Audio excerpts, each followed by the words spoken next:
15వ అధ్యాయం 15వ వచనం.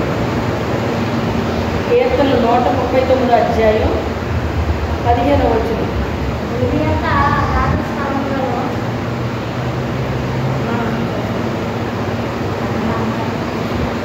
చదువు 15.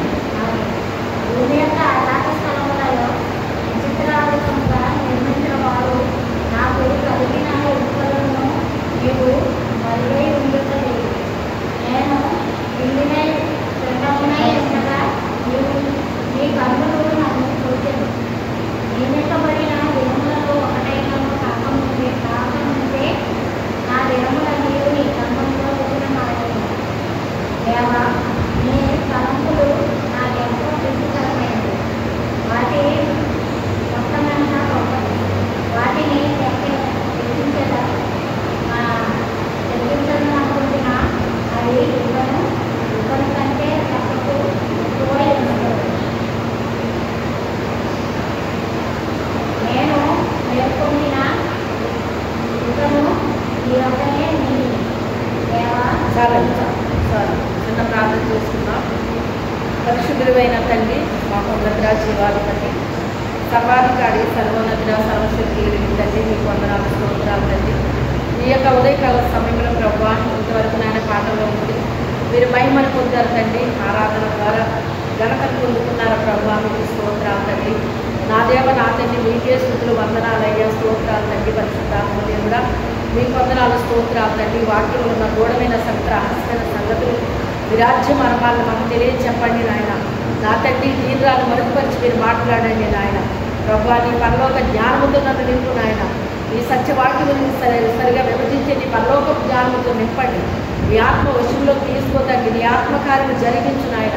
పరిశుద్ధాత్మ దేవుడా, మీరే కార్యము చేయండి నాయన. దయగల తండ్రి, కృపగల నాయన, మీకే స్తోత్రాలు చెల్లించుకుంటూ యేసు అతి పరిశుద్ధ నామములో వేడుకుంటున్నాము తండ్రి.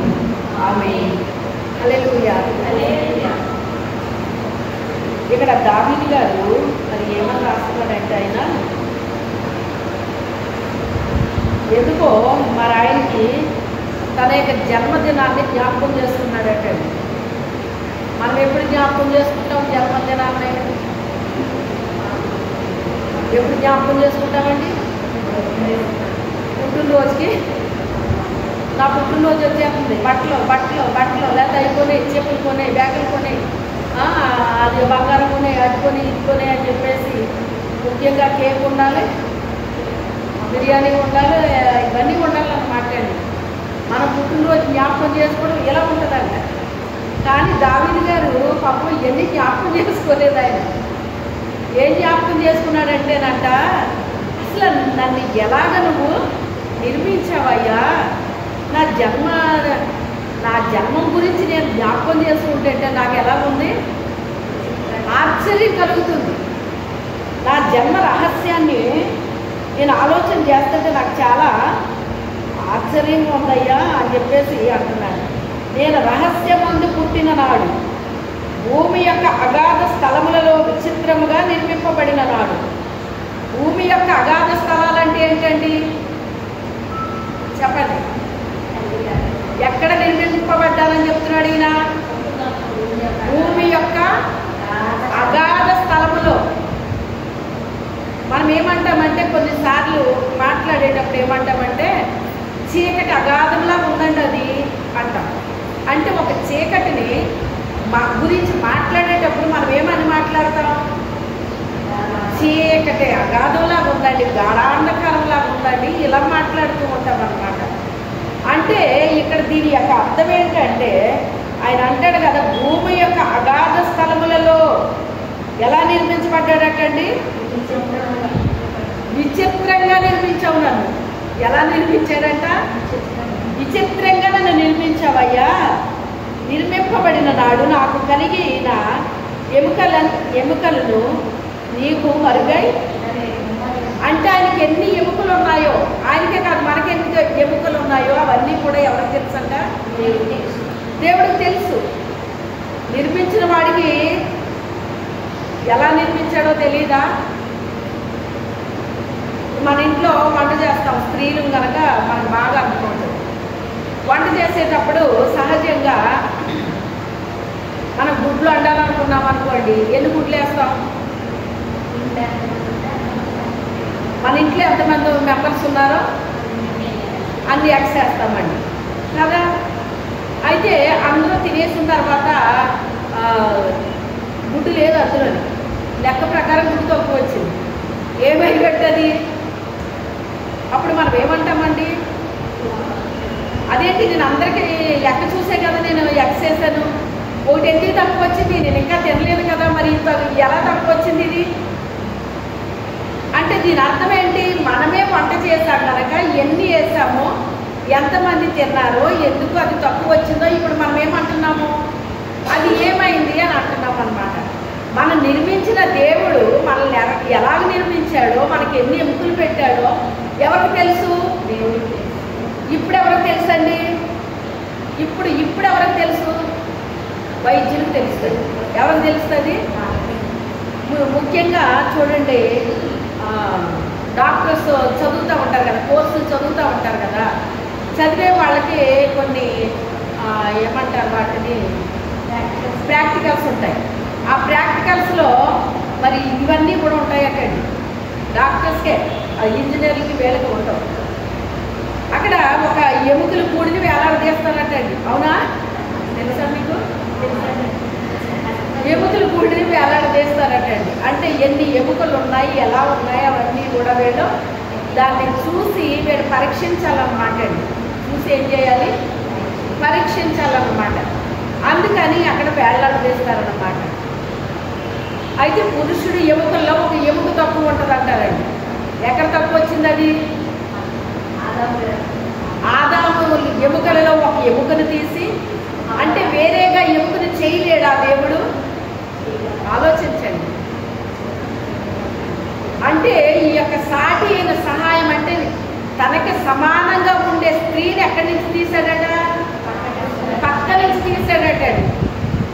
ఆ పక్కటేమికి ఎక్కడ ఉందో ఏంటో వెతకాలి అని చెప్పేసి అంటూ ఉంటారండి. కొంతమందికి వివాహం అయిపోద్దటండి. వివాహం అయిపోయిన తర్వాత భార్య బోరు కొట్టేస్తుందంట. ఏమవుతుంది? భార్య బోరు కొడుతుందంట. బోరు కొట్ట ఏం చేస్తాడంటే అంట, మా ఆఫీస్లో దొరికింది మధ్య నాకు ఒక ఎముక అంటాడంటండి. ఎక్కడ దొరికిందా ఎముక? ఆఫీస్లో దొరికింది ఎముక. ఇది నా ఎముక అంటేది ఇంట్లో ఉన్న భార్య కాదంటండి. ఎక్కడుందంట? ఎక్కడ దొరికిందంటే ఎముక ఆఫీస్లో దొరికిందనమాట. ఆ ఆఫీస్లో దొరికిన ఎముకే నా ఎముక అంటాడటండి. అన్న తర్వాత ఆ ఎముక ఇంట్లో ఎముకలా ఉండదండి. ఉంటుందా? ఇంట్లో ఎముక ఏం పెడితే తింటుంది, పెట్టకపోయినా ఉంటుంది, ఏం చేసినా పడుతుంది, ఏమన్నా పడుతుంది, తిట్టినా పడుతుంది, వేసినా పడుతుంది, ఏదైనా పడుతుందండి. అన్నీ అనుభవిస్తారు వీళ్ళు. ఆ ఎముక అనుభవిస్తుందా చెప్పండి? ఆ ఎముక ఈ ఎముకలోది కాదు. ఏ ఎముకలోది? ఇందులోంచి తీయబడిన ఎముక కాదండి. దానికి ఎంతసేపు ఏం కావాలంటే శిఖారు తిప్పాలి. బయట ఏం చేయాలి? శిఖారు తిప్పాలి, డబ్బులు బాగా ఖర్చు పెట్టాలి. ఏమాత్రం పొరపాటున వాడి జేబులో పరస కాళ్ళైనా, ఏటీఎం కార్డు కాళ్ళైనా, జీతం లేకపోయినా ఈ ఎముక ఏమైపోద్దో మిస్సింగ్ అనమాట అండి. ఆ ఎముకేంట ఇక ఉండదా ఎముక? ఏమైపోయిందా ఎముక? ఆ ఎముకను చూసి ఎముకను బాధ పెడతాడు. అర్థమైందా? బయట ఏమన్నా ఉంటేనంట భార్య అని బాధ పెడతారటండి పురుషులు. అలాగే స్త్రీలు కూడా ఏమన్నా ఉంటే భర్తను బాధ పెడతారటండి. అయితే మరి మా వారు ఎప్పుడు నన్ను ఒక మాట అనేవారు అన్నమాట. మొదటి నుంచి చివరి వరకు కూడా ఎప్పుడైతే వివాహము అనేటువంటిది మాకు జరిగిందో ఆ మొదటి రోజునే ప్రభువుని మా జీవితంలోకి నేను ఆహ్వానించుకున్నానండి. మా జీవితంలో కంటే కుటుంబంలోకి ఆహ్వానించాను. ఇప్పుడు వరకు నేను ఒంటరిగా ఉన్నాను. అంటే ఫ్యామిలీలో ఉన్నాను, కానీ ఎలా ఉన్నాను? ఒక యవనస్త్రాలు కాక ఒంటరిగా ఉంటాం. ఇప్పుడు జంట వస్తుంది. జంట వచ్చినప్పుడు ఏమవుతాము? ఇద్దరం అవుతాం అన్నమాట. ఇప్పుడు ఇద్దరి మధ్యకి ఎవరు రావాలి? దేవుడు రాకపోతే దెయ్యం వస్తుంది. తెలుసా మీకు? దేవుడిని నువ్వు ఆహ్వానించకపోతే దెయ్యం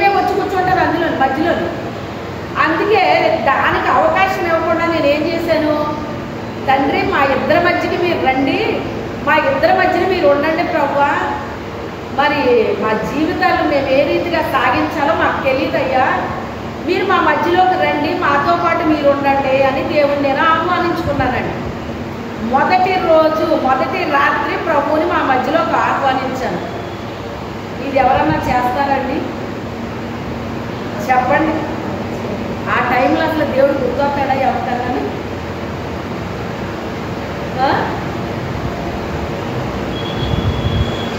ఆ రీతిగా ఆహ్వానించిన కారణాన్ని బట్టేమో నాకు తెలియదు. ఎందుకు ఆహ్వానించాను అంటే దేవుడిని అంతగా నేను ప్రేమించానండి. నేను అంతగా ప్రేమించాను కనుక ఇంకా మరి నా భర్త నా లైఫ్లోకి వస్తున్నారు కనుక ఆయనకి నాకు మధ్యలోకి మీరు వచ్చేయాలి ప్రభువా, మీరు ఎప్పుడు మాతో ఉండాలి, మా కుటుంబంలో ఉండాలి, మా కుటుంబాన్ని మీరు నడిపించాలని నేను ప్రభువుకి ఏం చేస్తున్నాను, ఆహ్వానం పలికాను అనమాట. అప్పటి వరకు నా జీవితంలో ఉన్నాడు ఆయన, ఇప్పుడు ఇద్దరి మధ్యకి పలికాను అనమాట. ఇప్పుడు ఆయన వచ్చాడు. ఆయన వచ్చినప్పుడు ఇప్పుడు అయ్యగారికి నాకు ఎప్పుడు కూడా మరి ఏ విషయంలో కూడా ఎక్కువ నేనే తగ్గించుకునేదాన్ని అనమాట అండి. ఆయన తగ్గించుకునే విషయాల్లో ఆయన తగ్గించుకునేవారు, నేను తగ్గించుకునే విషయంలో నేను తగ్గించుకునేదాన్ని. అలాగా రెండు చక్రాలు వెళ్ళిపోతా ఉండేవి అన్నమాట అండి. కొన్ని మనకి స్త్రీలకు తెలియని విషయాలు ఉంటాయి, పురుషులకు తెలుస్తాయి. కొన్ని పురుషులకు తెలిసే విషయాలు ఉంటాయి, స్త్రీలకు తెలియవయి. అందుకే లేదు మొత్తం అంతా నాకే తెలుసని మనం అనకూడదు, వాళ్ళు కూడా మొత్తం అంతా నాకే తెలుసని వాళ్ళు అనకూడదు. వాళ్ళకి తెలిసే వాటిలో మనం ఎంటర్ అవ్వకూడదు, మనకు తెలిసిన వాటిలో ఎవరి దాంట్లో ఎవరు ఎంటర్ అవ్వకూడదు. స్త్రీదే, పురుషుడిది పురుషుడే అండి. ఎవరు చేసే పని వాళ్ళు చెయ్యాలి. ఎప్పుడు చెప్తూ ఉంటాను, పిల్లలు చేసే పని పిల్లలు కూడా చెయ్యాలి. ఎవరు ఈ వాళ్ళు వేయాలి అన్నమాట అండి. ఆ తర్వాత పిల్లలు ఎంటర్ అవుతారన్నమాట మన జీవితంలో, కుటుంబంలో. అయితే ఏది ఏమైనప్పటికైనా మరి అయ్యగారు నాది సాఫీగా మా లైఫ్ అలాగా సాగిందండి. అయితే ఈయన ఎప్పుడైతే ప్రభు దగ్గరికి వెళ్ళారో ఆయన భర్తగా వచ్చాడు. వచ్చిన తర్వాత ఇక ఆయన నా విషయాలు, కుటుంబ విషయాలు అన్నీ కూడా దేవుడు చూసుకుంటున్నాడు అనమాట అండి. అయితే ఇంతకీ చెప్పొచ్చేది ఏంటి అంటే మరి ఎప్పుడు ఇంచుమించుగా మేము గొడవలు పడి దూరం అవ్వడం అనేటువంటిది ఎప్పుడు కూడా మా జీవితంలో జరగలేదు. కారణం ఏంటి? ఎవరున్నారు మా లైఫ్లో? ఎవరున్నారు? మా ఫ్యామిలీలో ఎవరున్నారు? దేవుడు ఉన్నాడు. కుటుంబంలో కూడా దేవుడిని ఆహ్వానించాలండి. మన జీవితంలోకే కాదు, మన కుటుంబాలకు కూడా దేవుడిని ఏం చేసుకోవాలి? ఆహ్వానించాలన్నమాట అండి. మనకు కొన్ని పనులు చక్కబెట్టడం రాదు, అందుకని దేవుడు వాటిని చక్కబెట్టడానికి మనం అవకాశం ఇవ్వాలి. ఒక ఆవిడ ప్రార్థన చేసిందంటండి. ఏమనంటే ఆవిడకి ఎప్పుడు కావాలప్పుడు ప్రభువుని పిలిచిందంట. ఆవిడకి అవసరం లేనప్పుడు ప్రభువుని పిలిచింది కాదటండి. ఏదో నష్టం వచ్చిందంట. నష్టం వచ్చినప్పుడు ప్రభా నువ్వు ఎక్కడున్నావు అని ప్రార్థన చేసిందంట. నువ్వు ఎక్కడున్నామన్నావు అక్కడే ఉన్నానన్నాడంట ఆయన. అంతే కదా, మరి నువ్వు ఎక్కడే ఉండంటే ఆయన అక్కడే ఉంటాడు. మరి ఇంకే మన దాంట్లోకి ఎందుకు వస్తాడు ఆయన? మనం ఆహ్వానిస్తేనే వస్తాడు ఆయన. మనం ఆహ్వానించకుండా మనకు అవసరమైనప్పుడేమో నువ్వు రా అని, అవసరం లేనప్పుడేమో నువ్వు ఎక్కడే ఉండు, నా సంగతులు నేను చూసుకుంటాను, అప్పుడు ఒదిగేం లేదు నువ్వు అంటే మరి ఆయన అక్కడే ఉంటాడు. అక్కడ నువ్వు ఎక్కడ ఉండమన్నావు అక్కడ ఉన్నానన్నాడంట ఆయన. తప్పు ఎవరిది ఇప్పుడు? ఎవరిది తప్పు కదా? ప్రవాసులు చూస్తున్నావా, అసలు నువ్వు వింటున్నావా? ఇలా అంటా ఉంటారు ప్రార్థనలో. దేవుడితో ఏంటో మరి దేవుడిదే తప్పులాగా నిరూపించడానికి ప్రయత్నం చేస్తారు ప్రార్థన. మన ఇంట్లో చిన్ని పిల్లలు ఉంటారండి, 2-3 ఏళ్ళ పిల్లలు ఉంటారన్నమాట. అసలు అమ్మమ్మ నీకు అసలు ఏం తెలీదు, నానమ్మ నీకు అసలు ఏం తెలియదు అంటే మీకేమనిపిస్తుంది? నవ్వు వస్తుంది కదా. ఆడికి 10 ఏళ్ళు వచ్చాక నానమ్మ నీకు ఏం తెలియదు అంటే ఊరుకుంటావా నువ్వు? చెల్లి అనిపించాలంటే ఆడు చిన్నప్పుడు 2వ ఏడప్పుడు 3వ ఏడప్పుడు మాట్లాడితే ముద్దుగా ఉన్న మాట, కానీ ఎదిగాక మాట మాట్లాడితే ఎలా ఉంటుంది? ఏరా జ్ఞానం లేదా? ఇంక ఎదిగావు కదా, అప్పుడే 10 ఏళ్ళు వచ్చినాయి నీకు, ఇంకా జ్ఞానం లేదా నీకు? మా పిల్లలు తినిపిస్తూ ఉంటారు ఆ పిల్లలకి. మా అమ్మగారు నాకు ఒకటే చెప్పారు. మా పిల్లలకి నేను భోజనాలు తినిపించే టైంలో ఇక చాలు, ఈ వయసు వరకు చాలు, ఇంకా తినిపించకూడదు, ప్లేట్లో పెట్టి అన్నం పెట్టాలి వాళ్ళంతటా వాళ్ళే తినాలి. అప్పుడే వాళ్ళకి బలం. వలగ పోస్తే వస్తారు కొంచెం, పోతే పోతుంది, కానీ వాళ్ళకి తింటం వస్తుంది. మీరు ఇలా తినిపించటం వల్ల వాళ్ళకి ఏం రాదు, తింటం రాదండి. అందుకని అలా చేయకూడదు. ఒక వయసు వరకే వాళ్ళకి తినిపించాలి, ఆ తర్వాత వాళ్ళకి మీరు తినిపించకూడదు. ఇది మా అమ్మగారు నాకు చెప్పిన విషయం అన్నమాట. అయితే మా పిల్లలు వాళ్ళు ఎంత పెద్ద పిల్లలైనా సరే తినిపిస్తూ ఉంటారన్నమాట. ఇంకో ముద్ద తిను, ఇంకో ముద్ద తినండి. అలా తినిపించకండి. వాళ్ళంతటా వాళ్ళకి తినలేకపోతే అలాగా తినకపోతే వాళ్ళకి ఎలా తెలుస్తుంది, ఎలా తింటారు వాళ్ళకి రాదు అని ఇప్పుడు మరి చిన్నప్పుడే కాన్వెంట్లో చెప్తున్నారండి. మరి అక్కడ ఎలా తింటారు వాళ్ళు? మా వయసులో మేము 5వ సంవత్సరం వచ్చాక జాయిన్ అయ్యాం స్కూల్లో. మరి ఇప్పుడు పిల్లలు ఎప్పుడు వేస్తున్నారు? మీరు 3 ఏళ్ళలోనే నర్సరీలో జాయిన్ చేసేస్తున్నారు. మరి అది ఎలా తింటారు అక్కడ చెప్పండి? ఇంటి దగ్గర చేస్తాకపోతే అక్కడేం తింటారు? ఇంకా ఎప్పటికీ మీకు క్యారేజీలు వెనక్కి వచ్చేస్తా ఉంటాయి.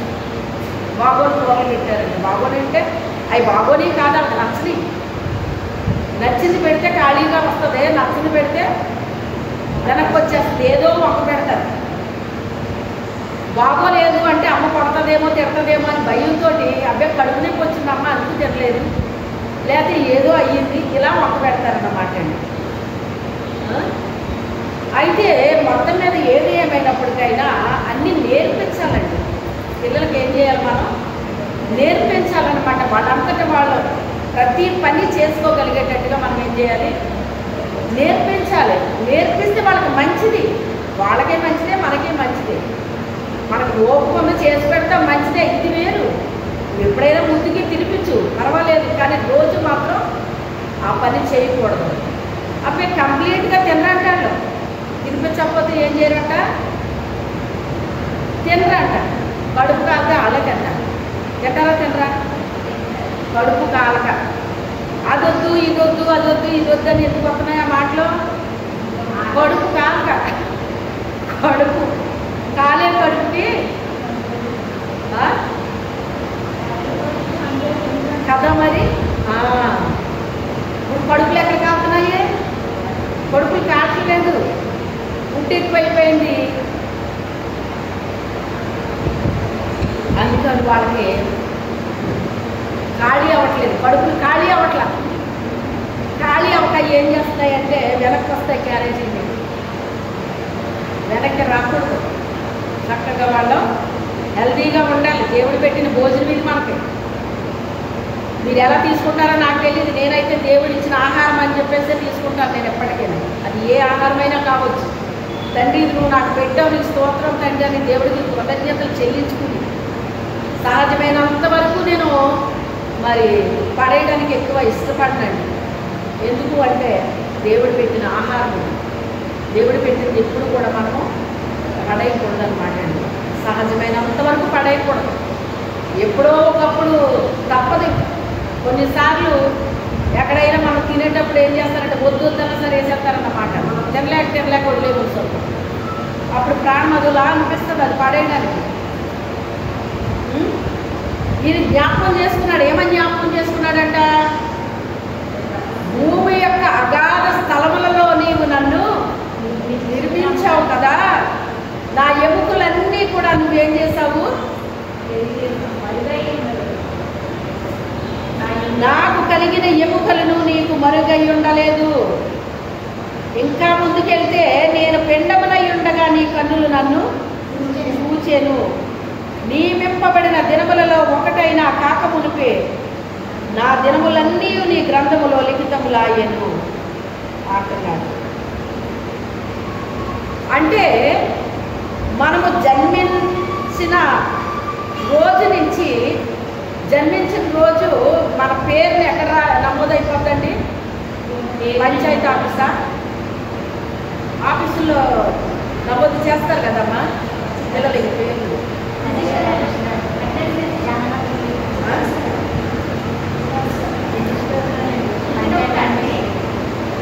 నాకేం అర్థం కావట్లేదు మీరు చెప్పిన మాట.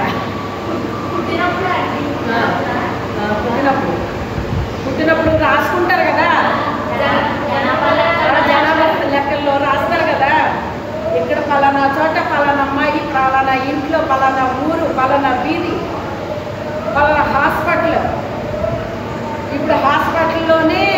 బిడ్డ అదంతా కూడా ఇచ్చేస్తున్నారు అన్నమాట. అమ్మాయి పుట్టింది, అబ్బాయి పుట్టాడు, ఇన్ని గంటలకి ఇన్ని నిమిషాలకి అని చెప్పేసి వాళ్ళు రిపోర్ట్ ఇచ్చేస్తారు అనమాట. అది అక్కడ గవర్నమెంట్కి హ్యాండ్ ఓవర్ చేయాలి వీళ్ళు. ఆ రోజు నుంచి ఫలానా ఇంట్లో ఒక బిడ్డ పుట్టాడు అనేటువంటిది ఎక్కడ నమోదైపోయింది? గవర్నమెంట్ లిస్ట్లో ఒక బిడ్డ పుట్టాడు, ఒక బిడ్డ పుట్టింది అని నమోదైపోయింది.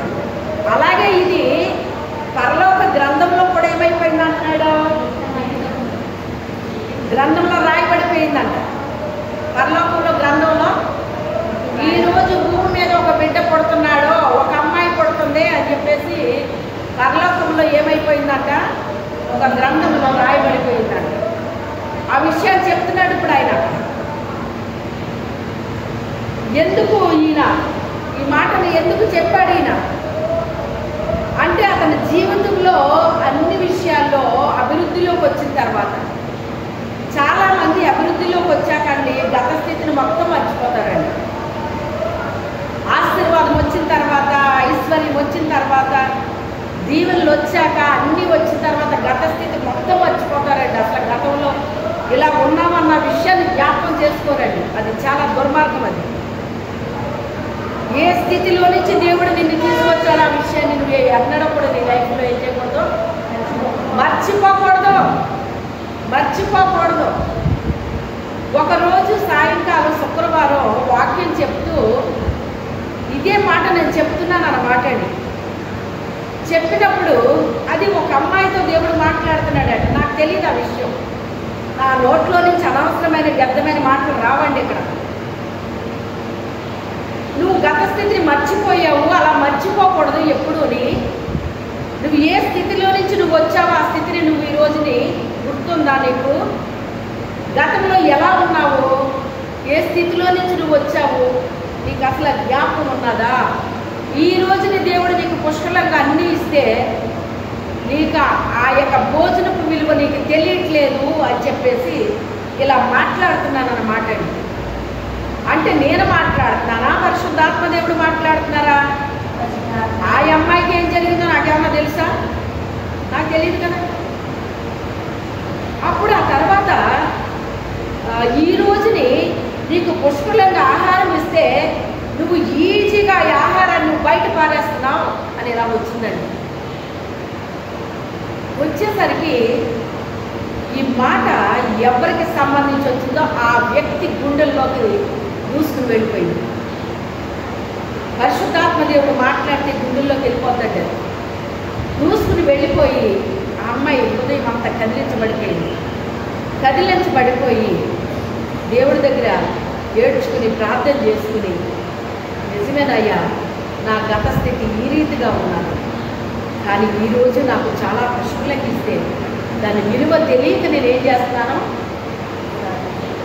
అది పడేస్తున్నాను, నేను భయంకరంగా పడేస్తున్నాను అని ఆ అమ్మాయి ఏడ్చి నా దగ్గరికి వచ్చి ఈరోజు దేవుడు నాతోనే మాట్లాడాడు అని ఆ అమ్మాయి చెప్పింది. అంటే నేను అవును అందరితో మాట్లాడతాడు కదా దేవుడు అన్నట్టుగా నేను అవునా అన్నాను అన్నమాట. మరి అంతే కదా, మరి మాతో మాట్లాడకపోతే ఎవరితో మాట్లాడతాడండి? మరి వచ్చాక ప్రభా నాతో మాట్లాడానే కదా, మీరు ఎవరు ప్రార్థన చేసుకుని వచ్చాను, నేను చేసుకుని వచ్చాను, మరి మాతోనే మాట్లాడతాడు ఆయన. మాట్లాడు అని ప్రార్థన చేసుకుని వస్తాం మనమే, మళ్ళీ నా గురించే చెప్పారు వాక్యం అని అంటాం కూడా వేయలేదంట. మరి నువ్వే కదా ప్రార్థన చేసుకుని వచ్చాను, నాతో మాట్లాడాలి, మరి నీ తప్పు చెప్పాడు దేవుడు అక్కడ. మరి తప్పు చెప్తే ఏం చేయాలి మనం? దిద్దుబాటు నీకు అసహ్యం అంటున్నాడు. మనల్ని మనం దిద్దుబాటు అంటే మనకి ఎలా ఉంటుందంటండి? అసహ్యం అంటండి. కానీ పరిశుద్ధులైతే, యథార్థవంతులైతే ఏం చేస్తారట? వాళ్ళ జీవితాలు చక్కబెట్టేసుకుంటారంట. నిజమేనా ఆయన? నువ్వు చెప్పింది కరెక్ట్ అయ్యా, నేను అలాగే ఉన్నానయ్యా, నా జీవితం అలాగే ఉంది ఆయన, నా పరిస్థితి అలాగే ఉందని వాళ్ళు ఏం చేస్తారట? వాళ్ళ జీవితాలు చక్కబెట్టేసుకుంటారంట. అయితే ఆ సంగతి అలా పెడదాం. ఈ అమ్మాయి నా దగ్గరికి వచ్చి ఇలా చెప్తుంది, ఈరోజు నాతోనే మాట్లాడాడు దేవుడు అని చెప్పి అన్నప్పుడు అవునా అనేసి నేను మామూలుగా మాట్లాడుతున్నాను. మాట్లాడుతుంటే అమ్మాయి లోపల చాలా కార్యం జరిగిందండి. ఆ లోపల చాలా కార్యం జరిగింది. ఏమిటి అంటేనంట, ఈరోజు ఎందుకు ఈ వాక్యంలోది కాదు కదా ఈ మాట ఎందుకు వస్తుంది ఇందులోకి అనుకున్నాను. ఆ రోజు నేను చెప్పేటప్పుడు కూడా ఈ వాక్యానికి సంబంధించింది కాదు కదా ఈ మాట, ఈ వాక్యానికి సంబంధం లేనిది ఇప్పుడు ఎందుకు వస్తుంది ఈ మాట ఇందులోకి అని నేను అనుకున్నాను కూడా. నా రోజు నేను అనుకున్నాను, కానీ ఆయనకు తెలుసు. మనిషిగా మనం ఇలా అనుకుంటాం, కానీ దేవుడు ఎవరితో ఎలా మాట్లాడాలో ఎప్పుడు మాట్లాడాలో మాట్లాడతాడు ఆయన. ఈ అమ్మాయికి అవసరం ఉంది కనుక ఈ అమ్మాయితో మాట్లాడాడు ఆయన. అది వాక్యంలో లేకపోవచ్చు, కానీ నేరుగానే డైరెక్ట్గా మాట్లాడాడు ఆయన. ఈ అమ్మాయితో మాట్లాడినప్పుడు లోపలంతా కూడా కదిలించబడిపోయింది, కన్నీళ్ళు వచ్చేస్తున్నాయి.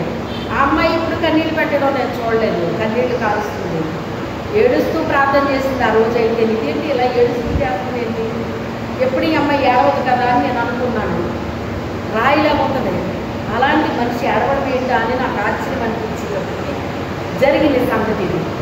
చూసారా, నా వాక్యము శుద్ధి వంటిది కాదా అంటాడు అన్నమాట. ఆ శుద్ధితో ఏమైపోయింది, ఇది తన హృదయం పగిలింది అన్నమాట. పగిలేటప్పుడు కానీ కన్నీరు వచ్చింది. కన్నీరు వచ్చినప్పుడు తన స్థితిని చెప్తుంది అన్నమాట. అప్పటి వరకు తన స్థితి ఏంటో నాకు తెలియదు. తన యొక్క తల్లి ప్రేమించి పెళ్లి చేసుకుంది. అక్కడ ఇద్దరు సరిపోకేస్తారు. చేసుకుంటే వాళ్ళు ఆ అమ్మాయిని ఇంట్లోకి రావట్లేదంట. ఈ అమ్మాయిని తీసుకొచ్చేవేంటి అని చెప్పేసి పంపించేశారంట. ఆ తర్వాత తల్లి పరిస్థితి చాలా సమస్యల్లో పడిపోయారన్నమాట. మరి ఏ రీతిగా జరిగిందో మనకు తెలియదు, కానీ ఒక 3 బిడ్డలకు జన్మనిచ్చేసిందంట. జన్మనిచ్చేసింది. ఇంకా ఇంట్లో పని చేసుకుంటూ అలా బతుకుతూ ఆ పిల్లలు పెంచుకుంటుంది. ఆ తల్లి పెంచుకుంటున్న టైంలో ఈ 3 పిల్లలు ఇలా ఉన్నారు. ఆ తర్వాత వేరే అతను తీసుకున్నాడు. మళ్ళీ అతను కూడా మోసం చేశాడంట. ఇలాగా రకరకాల మోసాలకి గురైపోయి నష్టపోయి పరిస్థితులన్నీ తారుమారైపోయి ఇక ఎంత అధ్వానంగా అయిపోయిందంటే ఒకసారి ఆమె జైలు కూడా వెళ్ళాల్సి వచ్చింది. మరి మేము తప్పు చేసామని చెప్పరు కదా సర్వసాధారణంగా. మరి ఏం జరిగిందో మనకు తెలియదు కదా, ఏదో కథ అయితే చెప్పారు నాకు. వెళ్ళిందంట. ఆ టైంలో ఈ పిల్లలు 3 అయిపోయారట. ఒక అబ్బాయి 2 అమ్మాయిలని. ఆ అబ్బాయి ఇల్లు వెళ్ళిపోయాడట. నాకు ఎందుకు వచ్చింది ఇదని. ఆ తర్వాత ఆ 2 పిల్లలు ఒంటరోళ్ళు అయిపోయారట. అయిన వాళ్ళు అందరూ వదిలేశారట. అలాంటి స్థితిలో ఎలా ఉంటుందో మీకు తెలుసు బాగా. అలాంటి పరిస్థితుల్లో నుంచి వచ్చినప్పుడు ఈ పిల్లలు ఎవరైనా ఏదైనా పెడితే బాడు అనుకుని ఆశిస్తే రోజు ఎవరు పెడతారు? పెట్టడం. ఏ ఇంట్లో పని చేసుకోండి బతకండి అని చెప్పేసి వాళ్ళే సలహాలు చెప్తే ఆ పిల్లలు కూడా ఇళ్లలో పనులు చేయడం, ఆ రీతిగా బతకడం. వాళ్ళు పనులు చేయించుకున్న వాళ్ళు ఏం చేసేవారంటే నాకండి అన్నం మిగిలినా కూడా ఫ్రిడ్జ్లో పెట్టేసేసి కొంతమంది పెడతారంటండి. నాకు ఎప్పుడు పెట్టబుద్ధి అయింది అలాగా. అది నా విషయం నాదనుకోండి. కొంతమంది పెట్టేస్తారటండి. పెట్టేసి ఆ తర్వాత దాన్ని వేడి చేసుకోవడం తినటం ఇలాంటివన్నీ అవుతూ ఉంటాయంటండి. వాళ్ళు ఏం చేసేవారంటే నాకు ఫ్రిడ్జ్లో పెట్టేసేసి కొన్ని రోజులు అలాగా వాళ్ళే వేడి చేసుకుని తినేసి ఇక ఇది వేడి చేయడానికి తినడానికి పనికిరాదు అనుకున్నప్పుడు ఆ అన్నాన్ని అప్పుడు పెట్టేవారండి పిల్లలకి. పెడితే అది ఇంటికి తెచ్చుకునేసరికి నీళ్లు కారిపోయేదట. నీళ్లు కారిపోయినప్పుడు ఆ నీళ్లు పిండేసి అందులో కాస్త ఉప్పు కారం వేసుకుని కలుపుకుని తినేసేవారటండి ఆ అక్క చెల్లెలు. అలాగే చాలా దయనీయమైన స్థితిలో వాళ్ళు పెరిగారన్నమాట అండి. భయంకరమైన శ్రమలో. ఆ శ్రమల్లో పెరిగేటప్పటికి మొత్తం మీద ఆ పిల్ల ఎలాగా దేవుడిని తెలుసుకుందో దేవుడి మందిరంలోకి వెళ్ళడం ప్రారంభించిందని. దేవుని మందిరంలోకి వెళ్తే ఎవరు కూడా పిల్లల్ని మందిరంలో ఏది ముట్టుకొనిచ్చేవారు కాదండి పిల్లలు. ఇప్పుడు చూడండి, మన క్రిస్మస్ వస్తే మీరందరూ అలంకరిస్తారు కదా మందిరాన్ని. అలా అలంకరించినప్పుడు ఈ పిల్లలు కూడా వెళ్ళి అలంకరిద్దాము అనుకుంటే ఆ పిల్లల దగ్గరికి రానిచ్చేవారు కాదంటారు. ఎందుకు అంటే వద్దు మేము అలంకరిస్తాం, మీరు వద్దులే అని చెప్పి వాళ్ళు వద్దు అనేవారండి.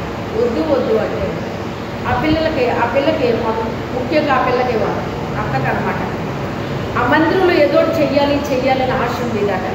దేవుడి మందిరం కదా, అందరూ చేస్తున్నారు, మనము ఏదో చేస్తే బాగుంటుంది అని ఆశపడితే ఆ అమ్మాయిని ఎందులోని యంత్రాన్ని ఇచ్చిందో కదా, యంత్రాన్ని ఇవ్వకపోతే ఆ ఆశ అలా ఉండిపోయింది తన మనసులో. అంటే దేవుని మందిరంలో ఏదో ఒకటి చెయ్యాలన్న ఆశ ఉండిపోయింది అన్నమాట.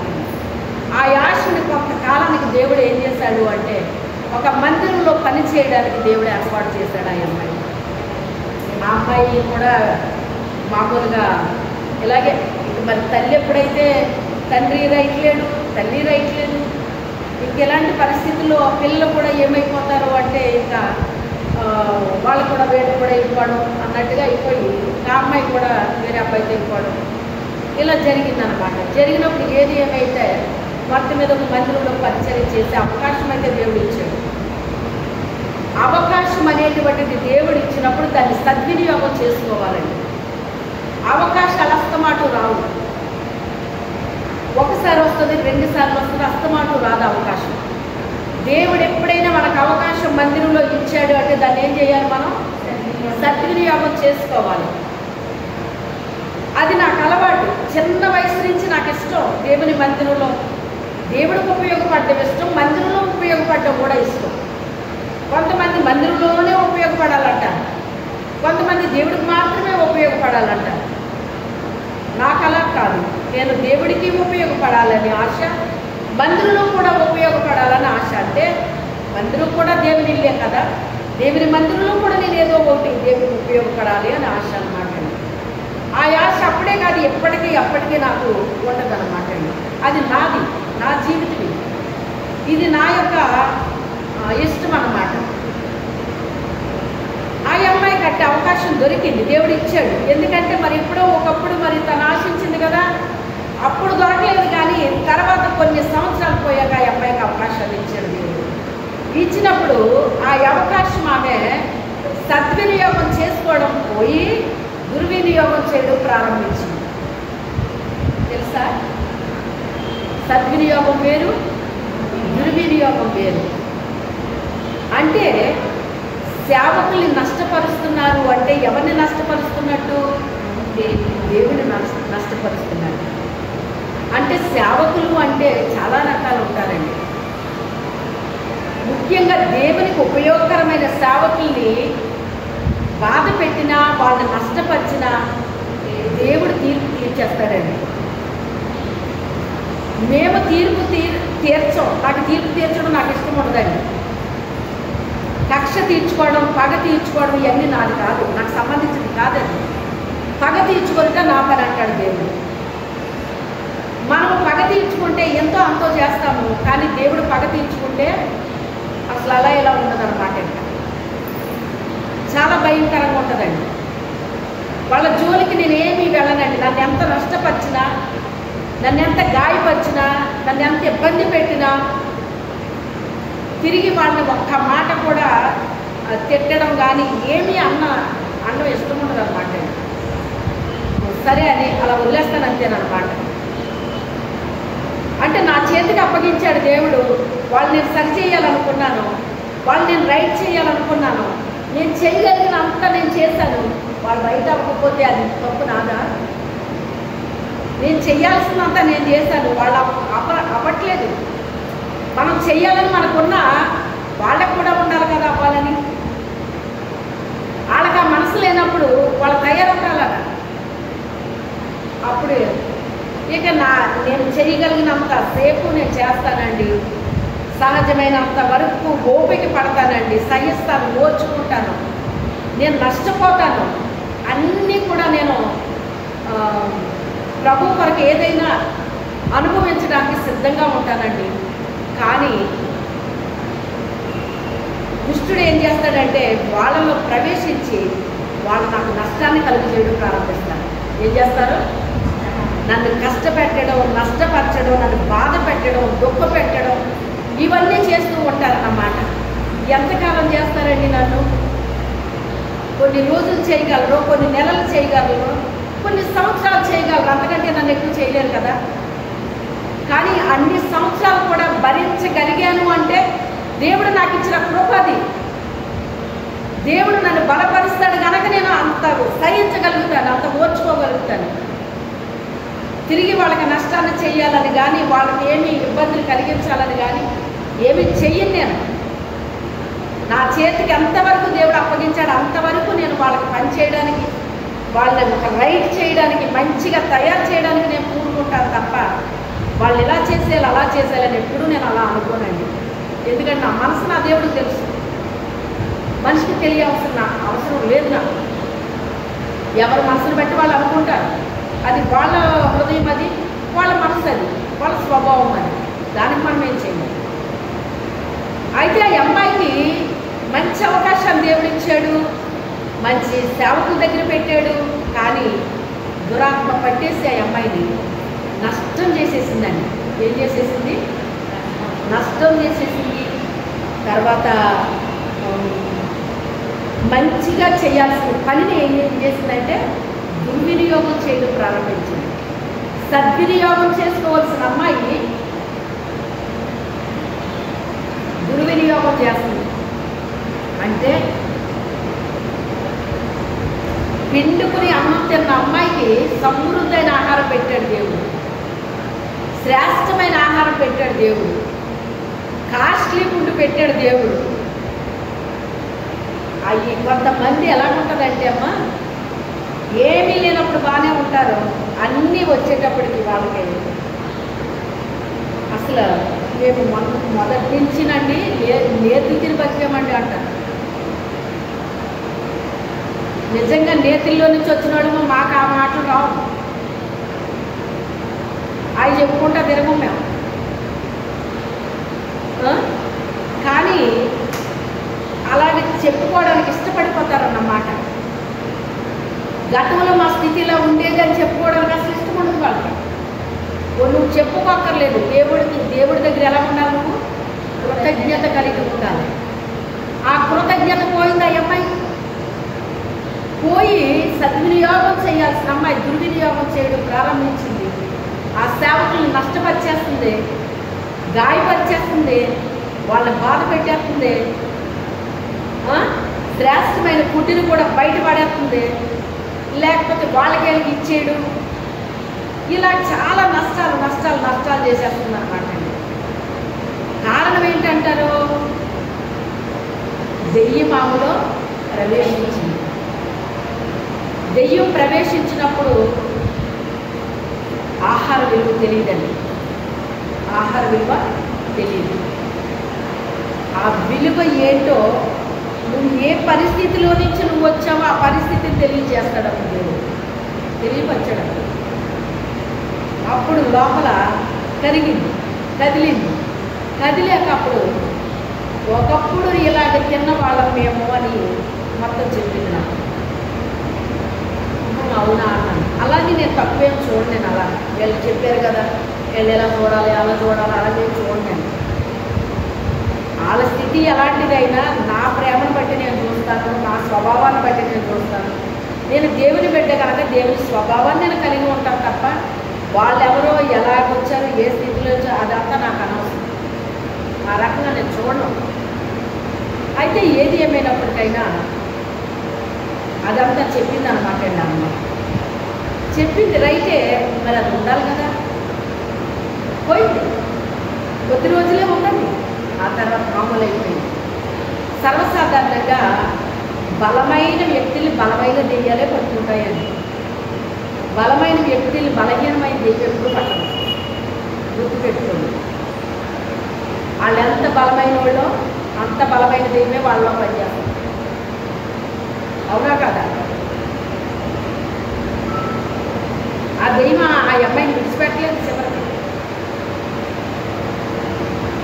లాస్ట్కి మళ్ళీ మొదటి స్థితికి వెళ్ళిపోయింది అనమాట.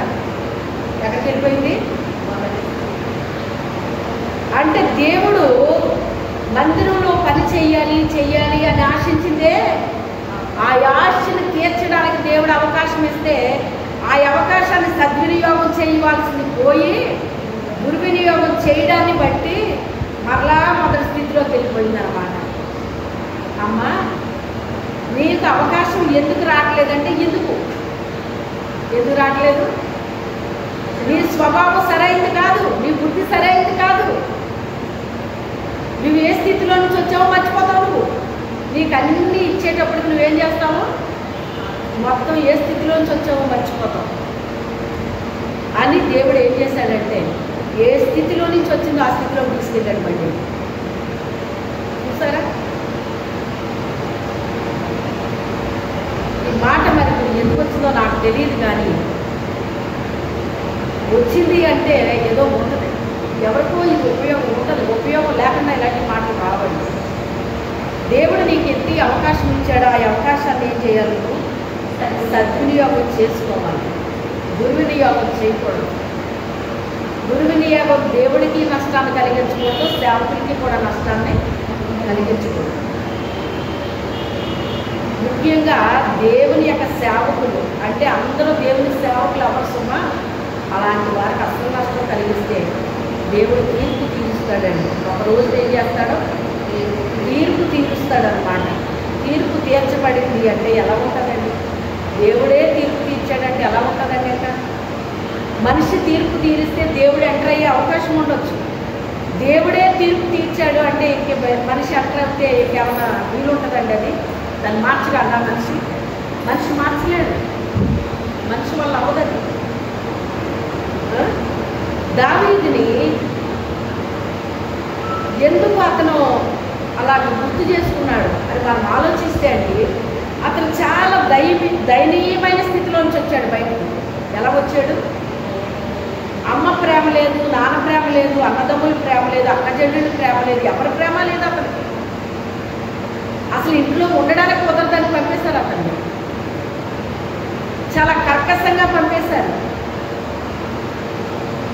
ఆ అడవుల్లో ఎన్నో భయంకరమైన మృగాలు ఉంటాయి, విష సర్పాలు ఉంటాయి, ఎన్నో భయంకరమైన పరిస్థితులు ఉంటాయి అని అన్నీ తెలిసినా కూడా పంపేశాడట తండ్రి. ఎంత భయంకరమైన స్థితిలో మీరు ఆలోచన చేయండి. గత్యంతరం లేక వెళ్ళిపోయాడు ఆయన. కన్న తండ్రి బయటికి పంపేస్తే ఏం చేస్తాడైనా? వెళ్ళిపోయాడు. కన్న తండ్రి పంపించాడు, కానీ ఆ కన్న తండ్రి విడిచిపెట్టలేదు. ఆ కన్న తండ్రి ఆయన పట్టుకున్నాడు. ఇద్దరు కనెక్ట్ అయిపోయాడు. నువ్వు సంబంధించిన తల్లిదండ్రులైనా, అక్క చెల్లెళ్ళైనా, అన్నదమ్ములైనా, బంధువర్గమైనా ఎవరైనా మనతో ఉండొచ్చు, ఉండకపోవచ్చు, కానీ ఆయన మాత్రం మనతో ఉంటాడు. ఆయన గట్టిగా పట్టుకోవాలి. మనం ఆయన్ని అన్నటికీ విడిచిపెట్టకూడదు. ఆయన్ని విడిచిపెడితే మనకి గత్యంతరం ఉండదు లోకంలో. ఈ రోజున ఎంతో ప్రేమిస్తారు, ప్రేమ చూపిస్తారు నీ బంధువులు, నీ రక్త సంబంధులు. నిజముగా నువ్వు ఎందుకు పనికి రాకుండా రూపాయి నీ చేతిలో లేకపోతే ఏ బంధువు నిన్ను పిలిచి తన ఇంట్లో పెట్టుకుంటుంది చెప్పండి? ఏ రక్త సంబంధి పిలిచి నిన్ను ఇంట్లో పెట్టుకుంటుంది చెప్పండి? నువ్వు 10 రూపాయలు ఇస్తేనే ఎవరైనా నీ వైపు చూస్తారు. నువ్వు ఇవ్వగలిగే స్థితిలో ఉంటేనే నీ దగ్గరికి వస్తారు వాళ్ళు. పూర్వీకులు ఊరికి నీ చెప్పలేదు, బెల్లం ఉంటేనే చీమలు వస్తాయి అని, బెల్లం ఉంటేనే ఏగలు వస్తాయి అని. నువ్వన్నీ కలిగి ఉంటేనే అయ్యో మా వాళ్ళేనండి అంటా వస్తారు నీ దగ్గరికి. నీ దగ్గర రూపాయి లేకపోతే, నీ వలన ఉపయోగం లేకపోతే ఎవ్వరు నిన్ను అసలు బొమ్మ పెట్టేక్కనేమో. కానీ మన పరలోకపు తండ్రి అలాగ విడిచిపెట్టే దేవుడు కాదు ఆయన. ఎందుకు అంటే ఆయన మనల్ని నిర్మించుకున్నాడు. ఆయన మన అమ్మ కడుపులో మనల్ని నిర్మాణం చేశాడు. ఏంటి అగాధ స్థలము? ఏంటి భూమి? ఏంటి ఈ అగాధ స్థలం? ఏంటి అంటే మనమే ఒక భూమి. మట్టితో మనము నిర్మాణం చేశాడు కనుక, మొదట ఆదాముని నిర్మాణం చేశాడు కనుక మనము దేనితో నిర్మాణం చేశాడని చెప్తున్నాడు. పై వచనంలో కూడా చెప్పాడు, జిగట మన్నుతో నన్ను నిర్మించావు అని చెప్తున్నాడు. అయితే ఇక్కడ మట్టిని ఎందుకు చెప్తున్నాడు అంటే తల్లిని ఒక మట్టితో పోలుస్తున్నాడు. అక్కడ భూమి అంటే ఇక్కడ తల్లికి సాదృశ్యంగా చెప్తున్నాడు ఆయన. భూమి యొక్క అగాధ గట్టిగా చెప్పండి అమ్మా.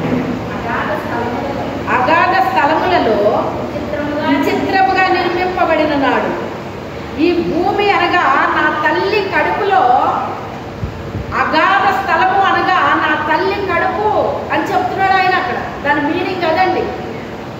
ఆ తల్లి కడుపుని ఒక అగాధ స్థలముగా చెప్తున్నాడు. ఏమండి, మనకు పైన వెలుగు ఉంటుంది కానీ కడుపులో ఎక్కడ వెలుగు ఉంటుందా? చెప్పండి. చీకటి. అందుకే అగాధం అంటున్నాడు అక్కడ.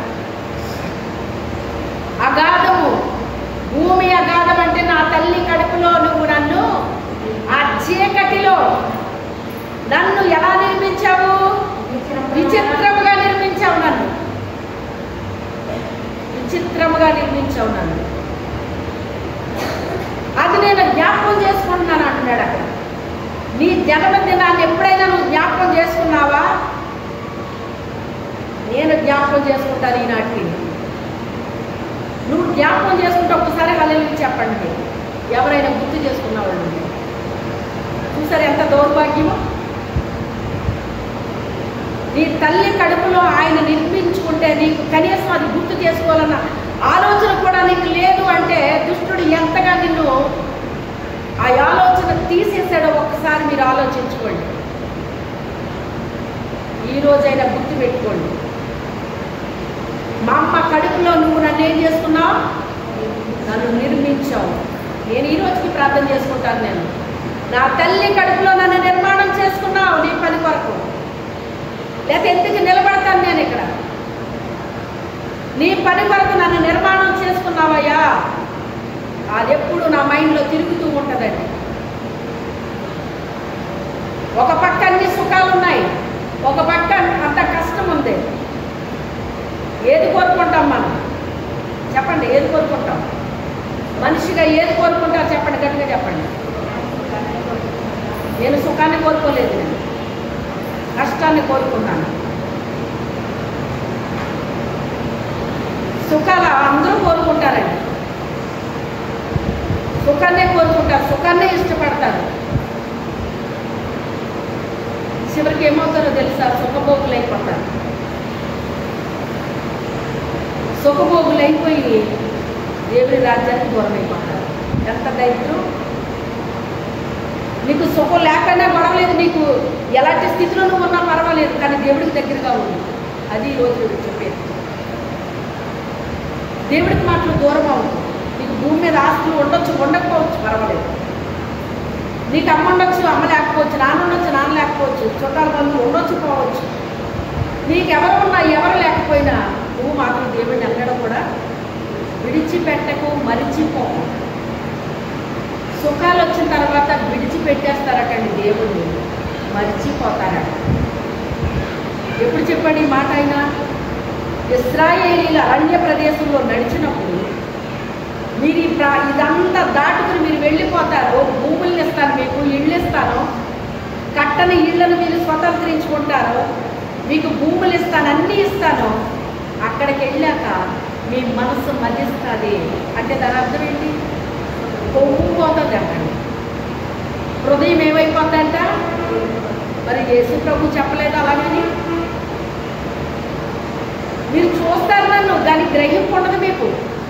వింటారు, ఏం అర్థం కాదు మీకు. ఎందుకు? మీ మనసులు ఏమైపోయినాయి? పొంగిపోయినాయి. ఎందుకు పొంగిపోయినాయి?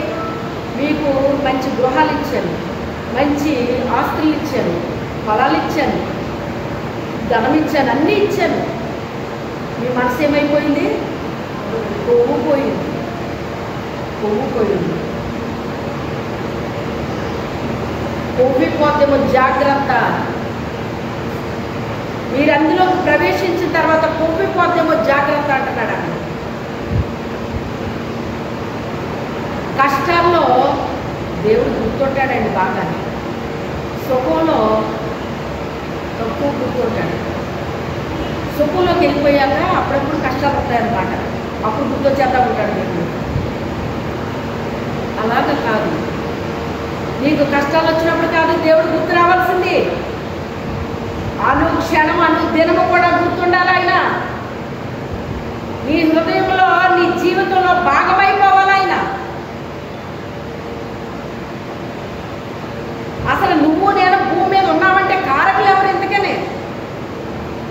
ఎలాగొచ్చాం భూమి మీదకి మనం? దేవుడా కాదా? నిన్ను నన్ను అమ్మ కడుపులో వేసింది దేవుడా కాదా? నిర్మాణం చేసింది ఆయన కాదా?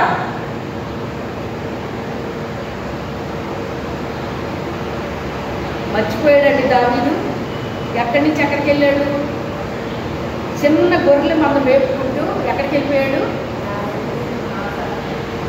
సింహాసనం మీదకి తీసుకెళ్ళి కూర్చోబెట్టాడు. మర్చిపోయాడు ఆ దేవుణ్ణి? మర్చిపోయాడు ఆ దేవుణ్ణి? ఎప్పుడూ మర్చిపోలేదు.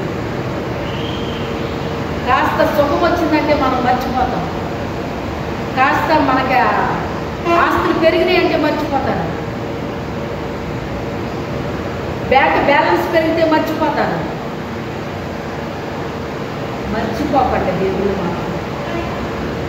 దానంత భయంకరమైన ఏది ఉండదండి. ఉగ్రత దినముందు ఆస్తి అక్కడికి రాదని చెప్తున్నాడు దేవుడు. ఒక ప్రక్కన చూస్తూనే ఉన్నాం మనం.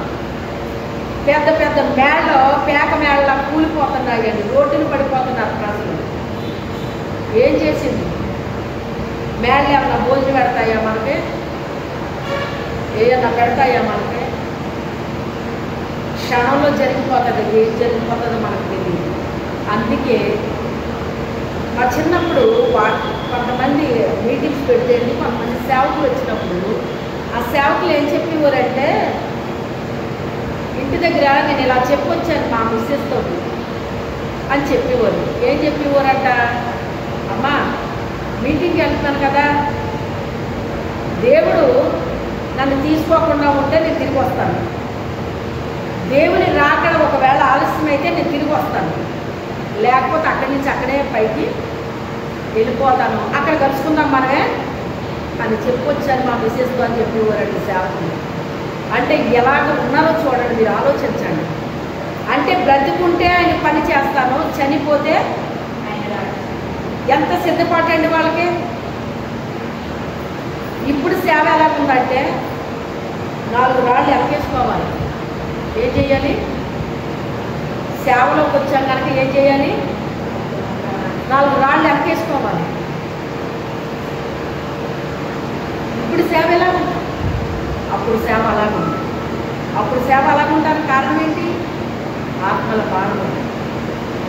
ఆత్మల భారం ఉండక అందుకే బ్రతుకుతానా, ఇంక పని చేస్తాను, చనిపోతే ఎక్కడికి వెళ్ళిపోతాను? అక్కడ కలుసుకున్నామమ్మ మనం. అంటే ఆమె అక్కడికి వెళ్ళిపోతుందని తెలుసు, అతను అక్కడికి వెళ్ళిపోతాడని తెలుసు. ఎందుకని? కష్టపడ్డారు కనుక, మారు మనసు పొందారు కనుక, స్వభావాలు మారినవి కనుక దేవుని రాజ్యానికి వెళ్తామని గొప్ప నిశ్చయత వాళ్ళకు ఉండేదండి. ఈ రోజున ఎలా ఉంది? ఈరోజు ఏ లోటు లేకుండా చేశాడండి దేవుడు. నా సేవ చేస్తూ వీళ్ళు దరిద్రంలో ఉండకూడదు అని ఏం చేశాడంటే అన్నీ ఇచ్చేసాడండి.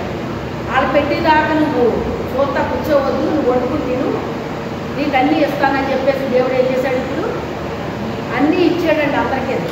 సేవకులు అన్నవాళ్ళకి ఎవరు ఇబ్బందులు లేరండి. ఈ రోజుల్లో ఎవరు కూడా ఇబ్బందులు లేరు.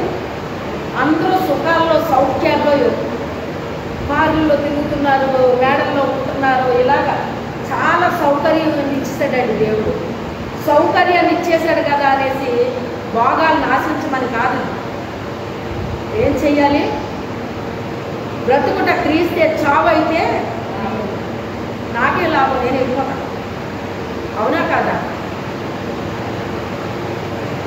బ్రతుకుట క్రీస్తే అంటే నేను బ్రతుకున్నా, నా క్రీస్తు కొరకు బ్రతుకుతాను.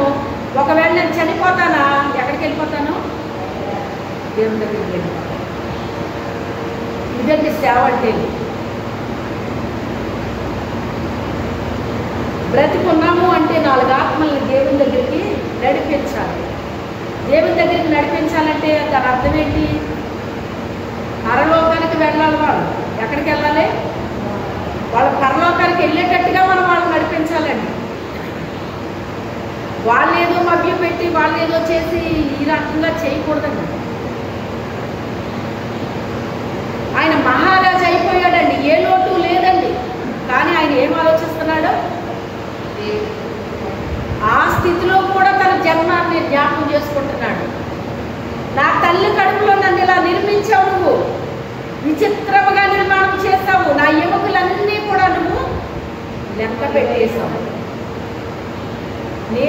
కాలము భూమి మీద బ్రతుకుతానని కూడా నీ గ్రంథంలో ఏమైపోయింది, లిఖితమైపోయింది అంటున్నాడు. ఇంకా ఒక మంచి మాట ఏంటంటే ఇది యోగు గ్రంథానికి రండి. యోగు 10:10 వచ్చింది చూడండి. ఈయన ఇంకా క్లియర్గా చెప్తున్నాడు అనమాట. ఇక్కడ 10:10 ఏం చెప్తున్నాడంటే, ఒకడు పాలు పోసినట్టు నీవు నన్ను పోసింది కదా, చున్నుగడ్డ ఒకడు తేరబెట్టినట్టు 9వ వచనం చదవాలి. 9వ వచనం నుంచి చిట్టమన్నుగా నున్న నన్ను నీవు నిర్మించింది. ఆ సంగతి జ్ఞాపకం చేసుకుని నీవు నన్ను మరలా మన్నుగా చేయువా. ఒకడు పాలు పోసినట్టు నీవు నన్ను పోసింది కదా, చున్నుగడ్డ ఒకడు తేరబెట్టినట్టు నీవు నన్ను తేరబెట్టింది కదా. చర్మముతోనూ మాంసంతోనూ నీవు నన్ను కప్పింది, ఎముకలతోనూ నరములతోనూ నన్ను సంధించింది. జీవమును అనుగ్రహించి నా ఎడల కృప చూపింది. నీ సంరక్షణ చేత నా ఆత్మను కాపాడింది. ఆయనను నా లోపలను గురించి నీవు నీ హృదయంలో ఆలోచించింది. ఈ అభిప్రాయము నీ గుండెనని నేను ఎరుగుదును. చాలా చాలా చాలా ఈయన ఏమంటాడంటే, జగటం మన్నుగా నన్ను నీవు నిర్మించావు, ఆ సంగతి జ్ఞాపకం చేసుకో. నీవు నన్ను మరలా మన్నుగా చేస్తావా. ఒకడు పాలు పోసినట్లు నీవు నన్ను పోసినవి కదా, జున్నుగడ్డ ఒకడు పేరబెట్టినట్లు నీవు నన్ను పేరబెట్టినవు కదా అంటున్నాడు. మీరు చాలామంది వినే ఉంటారు, ఒక స్త్రీ గర్భవతి అయినప్పుడు ఏమంటారంటే, పిండము పాలు తోడుకున్నట్టు తోడుకుంటుంది అంటాడు. ఏంటంట, పిండము పాలు అంటే పెరుగు తోడుకున్నట్టు తోడుకుంటుంది అని అంటూ ఉంటారండి పెద్దోళ్ళు. విన్నారా మీరు ఎప్పుడన్నా విన్నారా? వినలేదా? గర్భిణీ స్త్రీకి ఆ బ్లడ్ అనేటువంటిది పెరుగు తోడుకున్నట్టు తోడుకుంటుంది అని చెప్పేవారండి. పూర్వీకులైతే వాళ్ళు ఏ పని వాళ్ళైనా ఆ పని చేసుకుంటూనే ఉండేవారంట. కనీసం డెలివరీ టైం వరకు వాళ్ళు పనిచేసేవారటండి. ఇప్పుడు ఎలాగంటే, ఇప్పుడు బెడ్ రెస్ట్. ఏంటి బెడ్ రెస్ట్ అంటే? ఇప్పుడు పరిస్థితులు ఇలా ఉన్నాయిలేండి. ఇది తప్పని నేను అనట్లేదు, కానీ ఇప్పుడు ఆహారం అలాగే ఉంటుంది. అప్పుడు ఆహారం వేరుగా ఉండేది, ఇప్పుడు ఆహారం వేరుగా ఉంటుంది. ప్రతిదీ కల్తీతో ఉంటుంది. అందుకే ఇప్పుడు ఆరోగ్యాలు కూడా అంతంత మాత్రంగా ఉండడానికి కారణాలు కూడా ఇవి. ఇంకోటి వాతావరణం కూడా మారిపోయింది. ఇవన్నీ కూడా ఇప్పుడు మనుషుల మీద ఎఫెక్ట్ ఎక్కువైపోయింది అన్నమాట అండి. ఏది ఏమైనప్పటికైనా ఒకడు పాలు పోసి జున్నుగడ్డ పేరబెట్టినట్టుగా నీవు పేరబెట్టిదివి అంటే దీని అర్థం ఏంటో తెలుసా? పాలు పోసి అంటే జున్ను పాలుని పాలు కలిస్తే అవి పాలే ఇవి పాలేండి. కానీ ఈ జున్ను పాలని దేన్నంటాం మనం? ఒక పశువుకి డెలివరీ అయినప్పుడు మొదటిగా ఇచ్చిన పాలని ఒక 2-3 రోజులుగా బలు అయ్యి జున్ను పాలు అని మనం అంటామండి. ఇప్పుడు ఎంత మనకు అందుబాటులోకి వచ్చిందంటే నేను కూడా తెచ్చానులేండి మొన్న, ఎలా ఉంటుందో చూద్దామని. పౌడర్ అమ్ముతున్నారండి ప్యాకెట్లు, తెలుసా మీకు? అందుకే మనం తయారు చేసుకోవడమే అన్నమాట. ఎందుకు నేను వండాను తప్ప టేస్ట్ చేయలేదు నేను దాన్ని. మరి ఆ పౌడర్ ఎలా తయారు చేశారో నాకు అర్థం కాలేదన్నమాట. పూర్వీకులు కూడా అలా తయారు చేసేవారు అట్లండి. ఏంటో క్లాత్ మీద వేసి ఏంటో ఆరబెట్టి అలాగే ఏంటో చేసి తర్వాత కావాల్సిన వండుకునేవారట.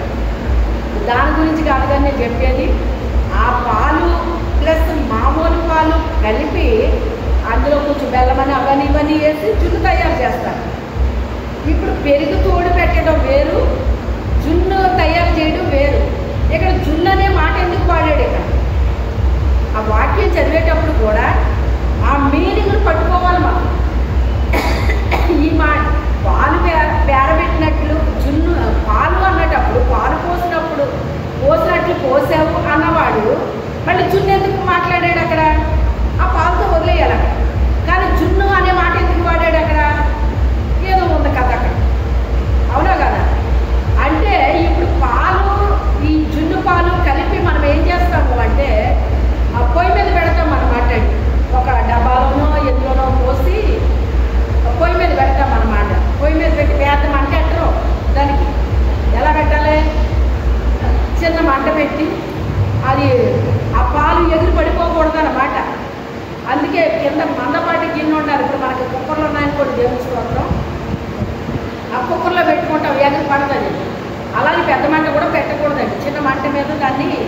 చెయ్యాలన్నమాట. అంటే ఇప్పుడు నేను ఎందుకు ఈ విషయం అంతా చెప్తున్నాను అంటే, అది ఇన్ని డిగ్రీల దగ్గర అది వేడవ్వాలని, అది నేను చెప్పొచ్చేది. ఈ జున్ని పాలు పొయ్యి మీద పెట్టి వేడి చేస్తే అది జున్నుగా మారుతుందండి. మారినప్పుడు అది ఈసారి రాత్రి వండింది రేపొద్దున తినాలి అంటారు. రాత్రి వండింది మనకు జున్నులా తయారవదండి. మనం ఎలా పెడితే అలా ఉంటుంది. అది ఎలాగా ఒక గడ్డ కట్టినట్టు రాదది మనం. అవునా కదా? ఎందుకంటే మీరు అందరూ జున్నులో ఉంటారు కదా, అలా రాదది. ఉదయానికి వస్తుంది. అది ఎలా వస్తుంది? ఉదయానికి గడ్డలాగా అయిపోయి ఇప్పుడెక్క ఫ్రిడ్జ్లో పెట్టేయమంటున్నారు చల్లారిపోయాక. అది గడ్డలా తయారయ్యాక ఇప్పుడు దాన్ని కట్ చేసుకుని తింటారు వీళ్ళు. ఇప్పుడు ఈ జున్ను అనే పదాన్ని ఇక్కడ ఎందుకు వాడాడు అంటే, ఈ జున్నులాగా ఇది ఏమవుతుందంట, గడ్డలా తయారవుతుందటండి. ఈ పిండము, ఈ బ్లడ్ ఒక గడ్డలాగా తయారవుతుందటండి. తయారైనప్పుడు అంటే ఎప్పుడు తయారవుతుంది ఇది? అంత వేడిని ఇక్కడ పెడుతున్నాడటండి కడుపులో. మనకి ఏ గర్భిణీ స్త్రీకి అయితే లోపల బిడ్డను పెట్టాడో, అంటే బిడ్డ వెంటనే బిడ్డ అయిపోడు కానీ ముందు బ్లడ్ కదా లోపల ఉండేది, ఆ బ్లడ్కి కావలసిన ఆ హీట్ని పెడతాడటండి దేవుడు. హల్లెలూయా. మీరు సామాన్యంగా మీరు కాదు, కాస్త బుర్ర పెట్టి ఆలోచించండి. దానికి కావలసిన డిగ్రీలు వేడి మన పొట్టలో పెడతాడటండి. అందరి పొట్టలో కాదు, ఎవరి పొట్టలో? ఏ స్త్రీకి అయితే దేవుడు పిండాన్ని పెట్టాడో ఆ స్త్రీ పొట్టలో ఇన్ని డిగ్రీలు వేడి దగ్గర ఇది ఏమవ్వాలి? ఇప్పుడు పిండంగా మారాలి. ఆ పిండంగా మారడానికి ఆ వేడు, ఆ ఉష్ణోగ్రత పెడతాడటండి పొట్టలోని. ఆ వేడికి ఇది ఏమవుతుందంటే పిండంగా మారుతుంది అన్నమాట అండి. ఈ పిండంగా మారిన తర్వాత మనకి సైన్స్లో చెప్తూ ఉంటారు, తర్వాత డాక్టర్స్కి అది ఎక్స్ప్లెయిన్ చేస్తూ ఉంటారు. ఈ నెలలో ఈ మంత్లో ఇలా ఉంటుంది బేబీ, ఈ మంత్లో ఇలా ఉంటుంది అనేసి ఫస్ట్ నెల నుంచే మనకి అలాగా పెడతారనమాట. ఫొటోస్ పెడతారు. మనం హాస్పిటల్కి వెళ్ళినప్పుడు కూడా మనం చూస్తాం. అక్కడ ఇంచుమించుగా 4వ నెల నుంచి కావాలి అవయవాలు ఏర్పడతాయి అంటారండి. అంటే అప్పటి నుంచి ఏం జరుగుతుంది? ఇప్పుడు నిర్మాణం జరుగుతుంది. ఈ గడ్డలాగా పేరుకుంది కదా ఇది, ఈ బ్లడ్. ఇప్పుడు ఏం చేస్తున్నారు దాన్ని? మనకి కళ్ళు, ముఖము, ముక్కు, చేతులు, కాళ్ళు, ఈ బుద్ధి బుద్ధి కళ్ళు, బుద్ధి బుద్ధి ఇవన్నీ కూడా ఏం చేస్తున్నాడు దేవుడు? ఎలా పెడుతున్నాడో చూసారా? ఏ రోజునైనా మీరు ఆలోచించారా నువ్వు ఎలా తయారయ్యావో? అసలు ఎంత నాకు ఎప్పటికీ నా గురించి నేను అలాంటి ఆలోచన వస్తే నాకు ఎంత ఏదోలా అయిపోద్ది అన్నమాట అండి. ప్రభువా, ఇంత కేర్ తీసుకున్నావా ప్రభువా మా పట్ల అనిపిస్తుంది అన్నమాట అండి. మీరు ఏదైనా కంప్యూటర్ కానీ ఏదైనా మీరు చూడండి, దాని నిండా వైర్లు ఉంటాయండి. బయట బాడీ పెట్టేటప్పుడు ఒక వైర్ కనపడుతుందా మనకు అందులోని? చెప్పండి. ఆ బాడీ లేదనుకోండి, అది ఎలా ఉంటుందండి? అది ఆ కంప్యూటర్ వైర్లాగా ఉంటుందండి. అది మన బాడీ అలాగే ఉంటుందండి. లోపలేమో ఎముకల లోపలేమో ఈ సిస్టమ్, ఈ ప్రేవులు, ఇవన్నీ, ఈ కిడ్నీస్ అని, ఆ గుండె అని, అవని ఇవన్నీ పెట్టేస్తాడు లోపల. పెట్టేసి ఈ ఎముకలతో దీన్ని ఏం చేశాడు? ఈయన కవర్ చేశాడు అన్నమాట. బిడ్డ సంచి స్త్రీకి పెట్టాడు, పురుషుడికి పెట్టాడండి. అసలు దేవుని యొక్క జ్ఞానం చూడండి. పొరపాటును కూడా పురుషుడు కడుపులో బిడ్డ సంచి ఉందన్నది ఎక్కడన్నా వార్త విన్నారా మీరు? ఒక్కొక్క స్త్రీకి బిడ్డ సంచి లేదు అంటాం విన్నామేమో కానీ మనం పురుషుడికి పొరపాటున బిడ్డ సంచి ఉందని ఎక్కడన్నా వార్త విన్నారా మీరు? దాన్ని బట్టి ఎంత కేర్ తీసుకుంటాడో మన విషయంలో దేవుడు. మీరు ఆలోచన చేయండి. ప్రతి దానికి కృతజ్ఞతలు చెప్పాలండి మనం దేవుడికి. అప్పుడు నిర్మాణం చేసుకుంటూ వస్తాడన్నమాట. మనం ఎముకలు పెడతాడు, లోపల అవయవాలన్నీ అమరుస్తాడు. ఇవన్నీ నిర్మాణం చేసి పైన వైర్లు, ఏంటి వైర్లు మనకి మన బాడీని ఒక్కసారి మీరు చూడండి, అందులో తెలుస్తుంది నరాలు ఎన్ని నరాలు ఉంటాయండి. ప్రపంచం అంతా చుట్టేయొచ్చంటండి ఆ నరాలతో. అన్ని నరాలు ఉంటాయటండి, అంత పొడవు ఉంటుందండి ఈ నెర్వస్ సిస్టమ్ అంత ఉంటుందటండి. కానీ చిన్నవి ఉంటాయి, పెద్దవి ఉంటాయి, చిన్నవి ఉంటాయి, పెద్దవి ఉంటాయి. మన కంటిలో స్మూత్గా ఉంటాయి అటండి నెర్వస్.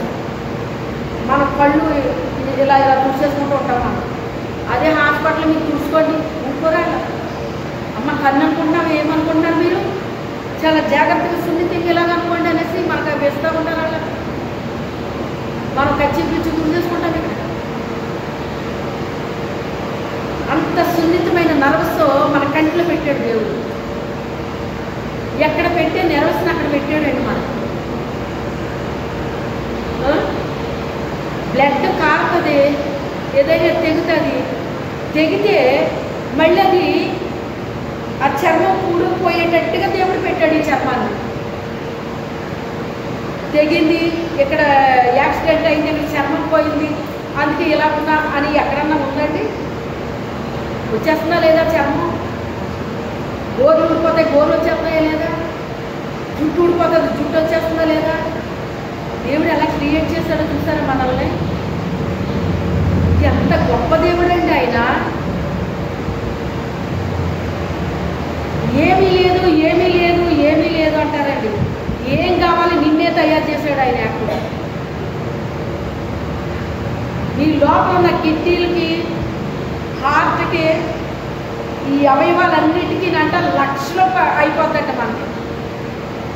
ఏదన్నా ఒక అవయవం పోతే ఎన్ని లక్షలు అవుతుందమ్మా వేరేది పెట్టాలంటేని. కానీ నీకు ఇవ్వబడిన దాంట్లో ఉంటుంది అది. మా ఊర్లో ఒక ఆయనకంట గుండెదో అయ్యిందంటే అండి, కోతి గుండెని తీసి పెట్టారట. మా చిన్నప్పుడు విషయం. అతను కోతిలాగే ప్రవర్తిస్తున్నాడటండి. బాబా వీడికి కోతి గుండె పెట్టాను, కోతిలాగే ప్రవర్తిస్తున్నాడు వీడు అని.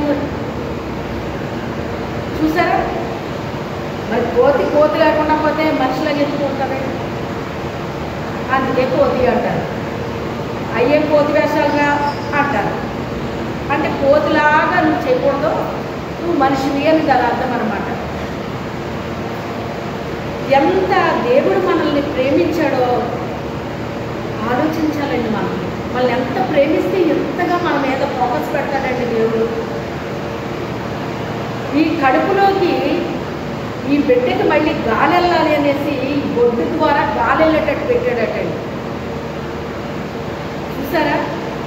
ఆ బిడ్డ కడుపులోనే తిరుగుతాడండి. అలాగా ఒక్క రాత్రి మనం మంచం మీద ఇలా వెళ్ళకెలా పడుకోవాలి, అటు ఇటు తిరగొద్దని చెప్పాడు అనుకోండి డాక్టర్, ఎలా ఉంటుందని మన పరిస్థితి చెప్పండి. బాబోయ్ ఇటు తిరగొద్దు అన్నాడు, అటు తిరగొద్దు అన్నాడు, ఇలాగే పడుకోమన్నాడు, ఎంత చెప్పి పడుకుంటాం ఇలాగ అంటారు అందరూ. ఆ పొట్ట లోపలే తిరగాలి. ఎంతసేపు తిరిగినది? ఎన్ని నెలలో? 3 నెలల వరకు పెట్టలాగా ఉన్నారు. 4వ నెలల నుంచి అవయవాలు ఏర్పడి 5వ నెల నుంచి కొంచెం కదలికలు ఉంటాయనుకుంటా. ఏమైనా మర్చిపోయినప్పుడు మరి ఇలా గుర్తుంది చెప్పండి.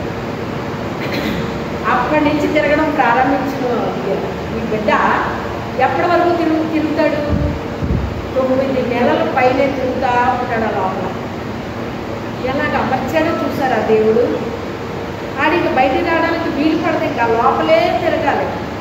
అమ్మలో నుంచే ఆహారం పంపుతాడు. మనం నీకే కదమ్మా, నీ కడుపులో ఉన్న బిడ్డ కోసమన్నా నువ్వు తినాలంటారు. అంటే మనం తినే ఆహారం ఎక్కడికి వెళ్ళేటట్టు చేశాడు దేవుడు? ఆ బిడ్డకి అందేటట్టు చేశాడనమాట. అసలు ఎంత ప్రాసెస్ మన పట్ల దేవుడు చేశాడో, ఎంత క్రియేటివిటీ ఆయన ఉన్నదో మీరు ఆలోచన చేయండి. మన దేవుడు గొప్ప దేవుడు అండి. ఆయన నా బిడ్డని నాకులాగే నిర్మించుకోవాలని మనల్ని నిర్మాణం చేసుకున్నాడండి. ఆయన ప్రేమంతా మన మీద పెట్టుకున్నాడండి. ఆయన దేవదూతలు సృష్టించాడండి, మనల్ని సృష్టించలేదు. ఆయన తన స్వరక్తముతో ఆయన మనల్ని ఏం చేశాడు?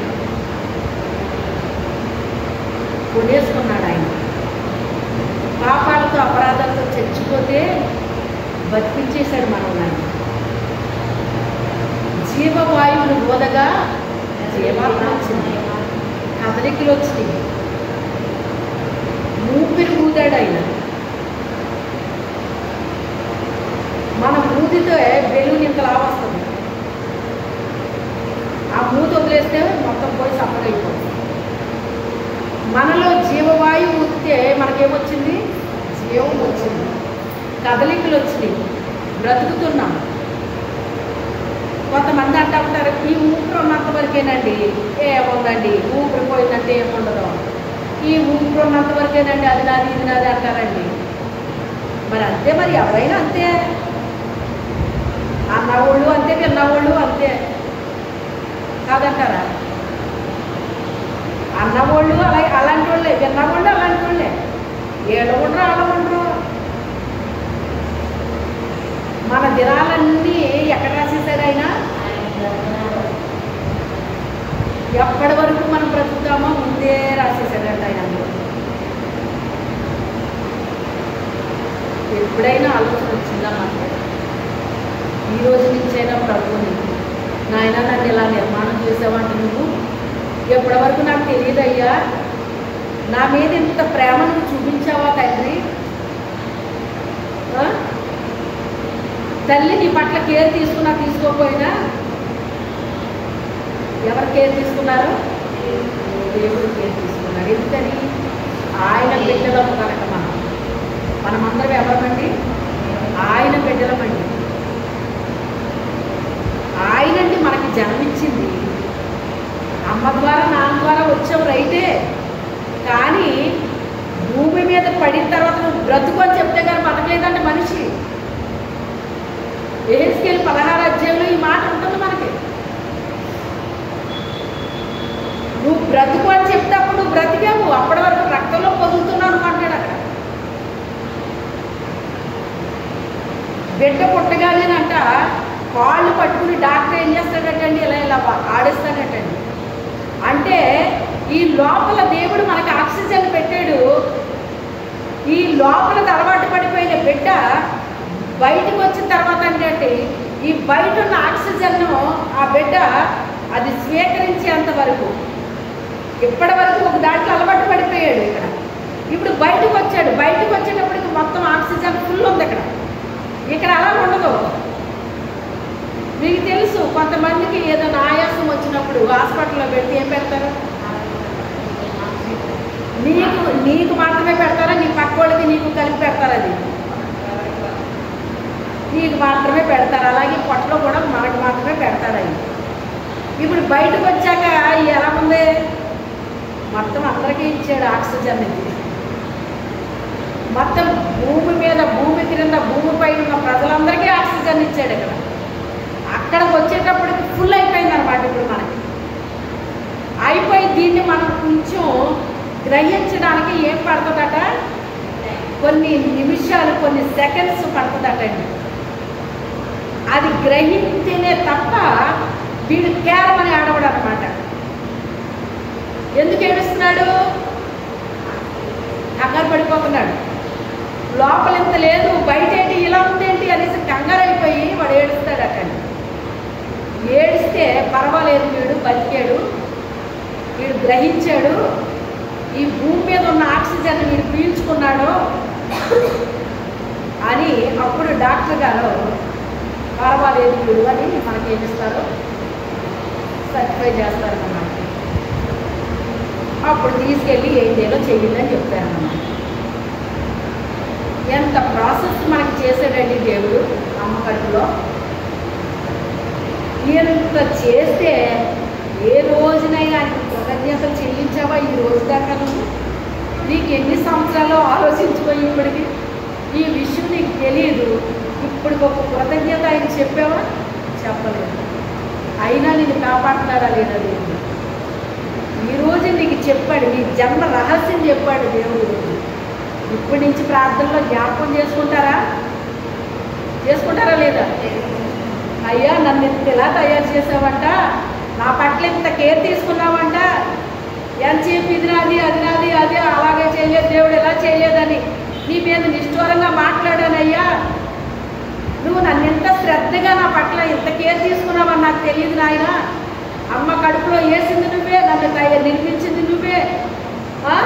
అమ్మ కడుపులో పెట్టాల్సిందంతా పెట్టావంట. బయటికి తీసుకొచ్చాక బయట నాకు అన్నీ కూడా ఏర్పాటు చేసావయ్యా. తల్లిదండ్రులకు అప్పు చెప్పావయ్యా. అమ్మ నాన్న పెంచారు, ఇంట్లో ఒళ్ళు పెంచారు, ఎంతదాన్ని అంతదాన్ని చేసావు. ఇప్పుడు నీ మీద నేనేం చేస్తున్నాను? నాకు అది చేయలేదు ప్రభా, ఇది చేయలేదు ప్రభా, వాళ్ళకి చేసావు ప్రభా, వీళ్ళకి చేసావు ప్రభా. నీకేం చెయ్యాలమ్మా? ఇంకా ఏం చెయ్యాలైనా? తీరా భూమి మీదకి వచ్చిన తర్వాత అన్నీ ఏర్పాటు చేస్తే సాతాను గడు ఊరుకున్నాడా? ఆడవైపు ఊరుకున్నాడు. సరే, దేవుణ్ణి స్తుతించాల్సిన మనము, దేవుణ్ణి గణపరచవలసిన మనము ఎటు తిప్పాడు? ఆడు తిప్పాడు. అటు తిప్పితే మళ్ళీ దేవుడు నిన్ను నన్ను ఏం చేశాడు? ఆయన రక్షించుకున్నాడా లేదా? మొత్తం మీద ఎవరో ఒకరి ద్వారా రక్షించుకున్నాడా లేదా? ఆయన తట్టు తిప్పుకున్నాడా లేదా? ఆయన గురించి నీకు తెలియపరిచాడా లేదా?